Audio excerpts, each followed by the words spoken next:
Mohon perhatian, tekan tombol subscribe. Terima kasih atas perhatiannya.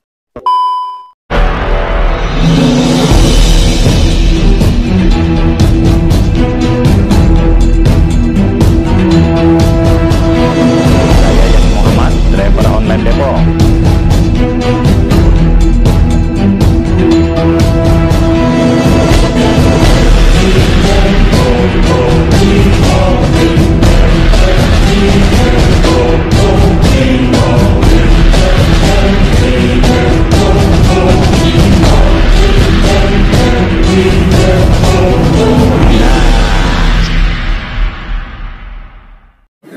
Bismillahirrahmanirrahim. Assalamualaikum warahmatullahi wabarakatuh. Alhamdulillah, sallallahu rasulahu bil huda wa dinil haq liyusira ala dini kulli wa kafa billahi syahida. Asyhadu an la ilaha illallah wa la syarika lahu wa asyhadu anna Muhammadan abduhu wa rasuluh la nabiyya ba'da amma ba'd. Puji syukur kehadirat Tuhan yang Maha Kuasa, Allah Subhanahu wa taala, yang hari ini kita diberikan keberlimpahan nikmat, terutama nikmat sehat dan dapat menginsafi keadaan negeri kita yang memang dalam kondisi kritis. Tapi itu jauh lebih baik ketimbang di Gaza Palestina yang setiap hari diserbu oleh peluru dan martil serta bom-bom yang itu menjadi keprihatinan kita dan menjadi spirit daya juang kita. Yang saya hormati Bapak Marsja On Purnawiran Bapak Ahmad Syauqi, yang kami hormati juga Bapak Profesor Refli Harun, Bapak Profesor Egy Sujana, Bapak Dr. Marwan Batubara, dan Bapak Dr. Antoni Budiawan, serta Kang Edi Mulyadi yang insya Allah akan memandu acara diskusi kita. Tidak panjang lebar dari saya, yang pertama adalah ini upaya kita dari relawan sebagai salah satu dedikasi sekaligus kontribusi dalam rangka ikut memberikan daya juang bagaimana mensukseskan perubahan yang kami titipkan mandatnya kepada pasangan Amin. Semoga mereka berdua amanah jika telah mendapatkan kepercayaan dari rakyat. Amin. Saya juga menyampaikan apresiasi kepada seluruh narasumber atau panelis yang hadir di sini. Mudah-mudahan kedatangan beliau kemudian mengulas tentang spirit perubahan yang ada di dalam buku ini menjadi amal juang yang telah tercatat dalam sejarah Republik ini dan insya Allah sampai di akhirat ya para senior. Amin.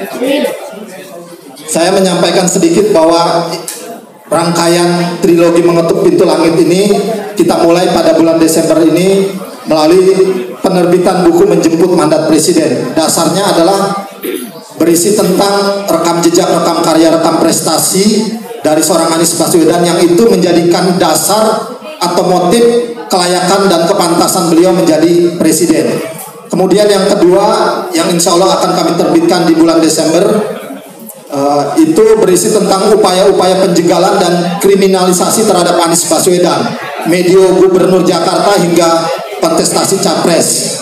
Kenapa? Kita akan muat dalam buku Anies Berbahayakah Bagi Oligarki.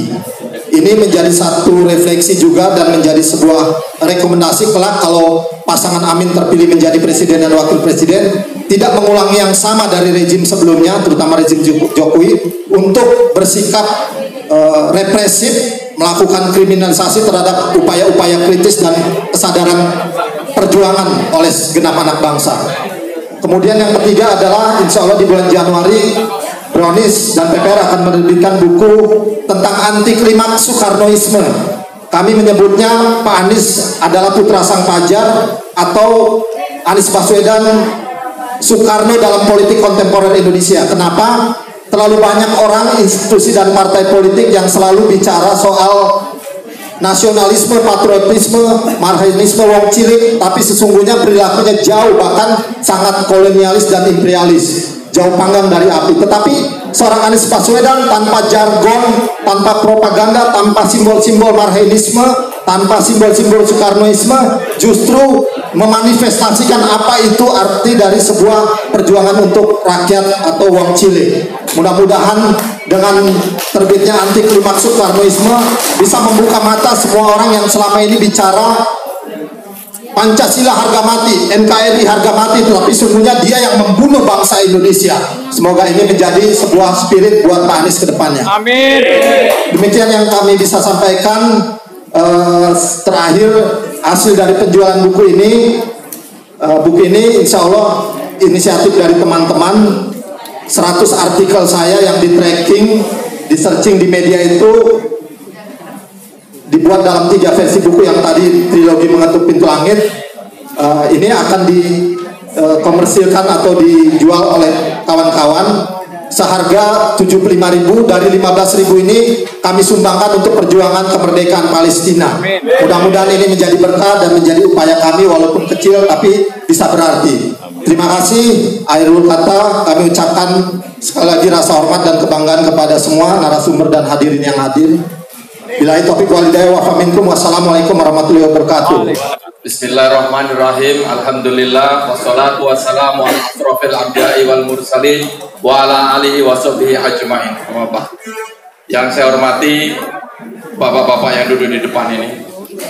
Ada Bung Refli, ada Bang Egi, ada Bung Edi Mulyadi, ada Pak Marwan Batubara, ada Pak Antoni. Ini beliau-beliau ini saya sering suka nonton YouTube-nya. Jadi saya merasa terhormat dan bisa bersama-sama sama beliau ini. Jadi kalau Bung Refli itu kan terkenal rencana. Nah, begitu kan. Jadi cuma saya diundang belum datang. Nah, nanti pada waktunya.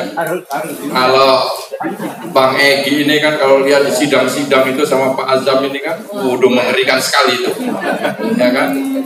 Dengan trademarknya kacamatanya itu kan. Kalau Bung Edi Mulyadi ini, waduh, ngeri-ngeri saya kalau dengerin itu kan. Tapi insya Allah diberikan keselamatan semua. Amin. Saya pertama berterima kasih ya, bersyukur bisa diundang ke sini di tempat brownies ini. Ya untuk silaturahim lah, paling tidak saling berkenalan. Saya senang sekali kalau berkenalan ini jadi tambah saudara. Kira-kira begitu ya. Jadi saya pada waktu diundang itu saya lihat ini. Launching bedah buku, judulnya mengerikan. Menjemput mandat presiden. Ini rupanya sudah dipikirkan sama penulis-penulisnya. Kalau kita lihat, bangsa kita ini lahir berdasarkan kecerdasan pemikir-pemikir kita, the founding fathers kita. Dan saya lihat, ini saya pikir semua setuju ini. Bapak Anies Rashid Baswedan ini takdir kita untuk memimpin masa depan Indonesia. Allah. Benar ya? Amin. Betul. Jadi kalau kita lihat dengan misi perubahannya untuk membawa Indonesia yang lebih baik ke depan, masya Allah. Kalau nggak kita support, sayang. Sekarang kita sudah punya satu nusa, satu bangsa, satu bahasa, satu tanah air. Udah punya kita kan? Ada lagi yang belum punya. Apa? Apa kira-kira? Satu kemakmuran. Itu yang belum punya kita. Nah ini insya Allah kalau nanti Pak Anies ditakdirkan untuk memimpin bangsa ini ke depan, mudah-mudahan hal itu tercapai. Karena selalu kan yang disampaikan misi beliau itu Indonesia adil makmur untuk semua. Nah ini yang perlu kita dukung. Mudah-mudahan dengan tulisan buku ini bisa membuka kita semua. Amin. Untuk bisa membuka hati kita. Membuka hati kita sehingga kita mensyukuri bahwa ada orang yang mau berubah. Banyak kita yang mau berubah. Berubah untuk yang lebih baik. Bukan berarti yang sudah baik kita rubah, tidak. Ya, yang baik kita tingkatkan kalau bisa. Nah, yang utama yang tidak baik kita tingkatkan menjadi lebih baik. Sekali lagi selamat kepada penulis buku. Mudah-mudahan buku ini bermanfaat kepada kita semua yang hadir di sini ataupun masyarakat yang membacanya. Mudah-mudahan pertemuan kita pada sore hari ini membawa keberkahan kepada kita semua. Billahi taufiq wal hidayah. Wassalamualaikum warahmatullahi wabarakatuh. Waalaikumsalam. Sebentar, Bapak. Pemberian secara simbolis.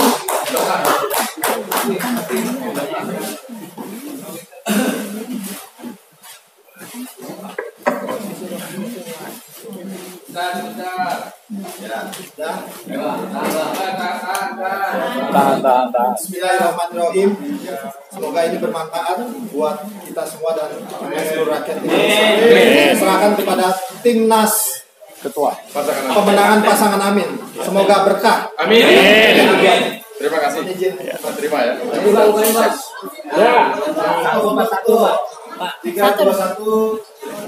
Oke, lagi ya. 3-2-1. Oke, terima kasih ya. Terima kasih. Siap. Saya ini namanya membedah buku, langsung benar-benar saya mengakses terhadap buku itu sendiri. Jadi bagaimana teknis-teknis dan bagaimana bahwa buku ini bisa menjadi lebih sempurna untuk pembacanya. Pertama adalah begini, bahwa dari judul, yaitu bahwa menjemput mandat presiden. Tetapi saya melihat dan ke dalam isinya bahwa saya kesulitan untuk melihat isinya itu dengan lalu bagaimana menjemput mandat presiden.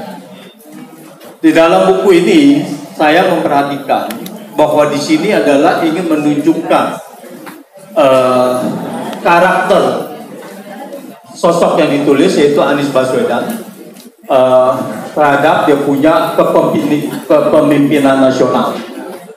Lalu yang kedua adalah prestasi-prestasi, bahwa di situ adalah prestasinya mengenai bukan hanya secara fisik pembangunan, tetapi juga secara pro-rakyat, adil dan makmur dan sebagainya.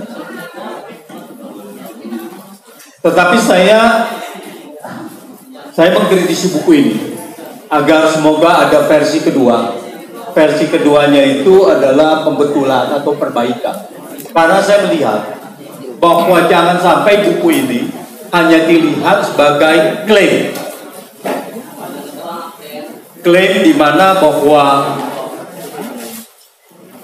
mencoba untuk memuji seseorang, tapi kurang dilengkapi dengan data dan fakta.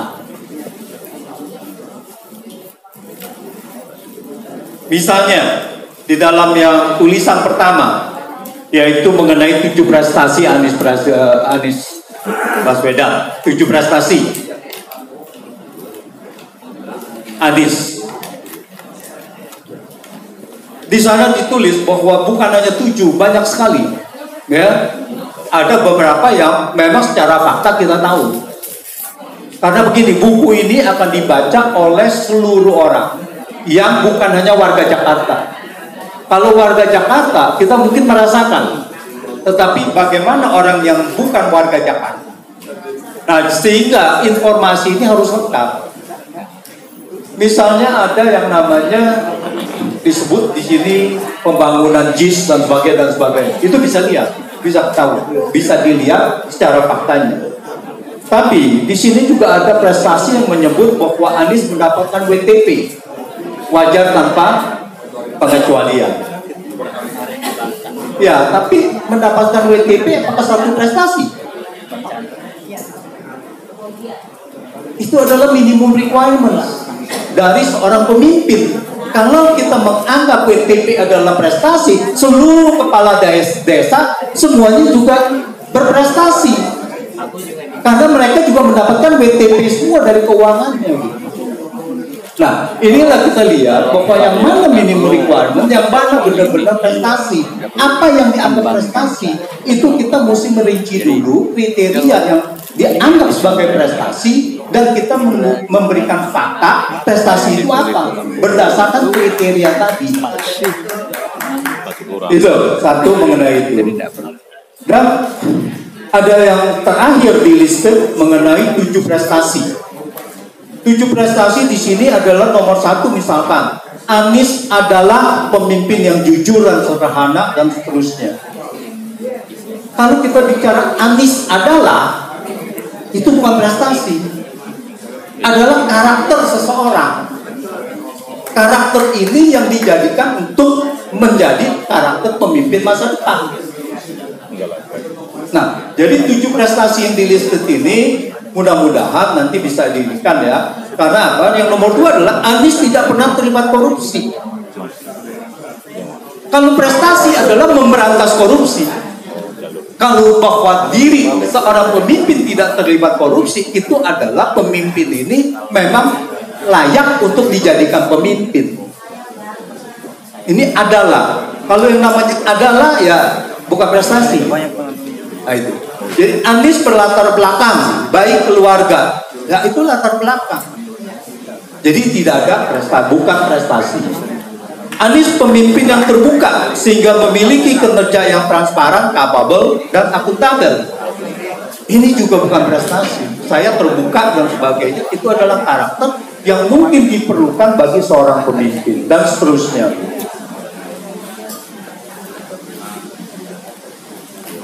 Anies menjadi gubernur setelah sekian lama, hanya sebentar ya, dari Kementerian Pendidikan.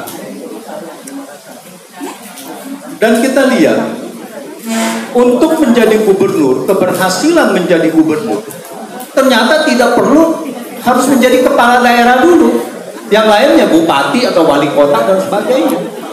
Seseorang yang mempunyai wawasan luas, mempunyai pemikiran, mempunyai empati, mempunyai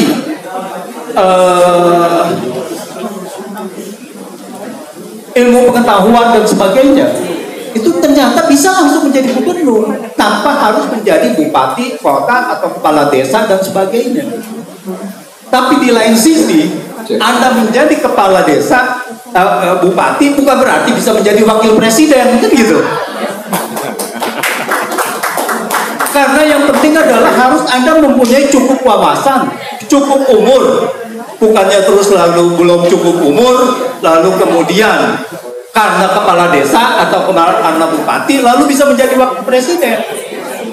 Nah ini juga yang harus ditentukan. Jadi Anies membuktikan tidak perlu lagi sebagai kepala daerah untuk bisa menjadi gubernur.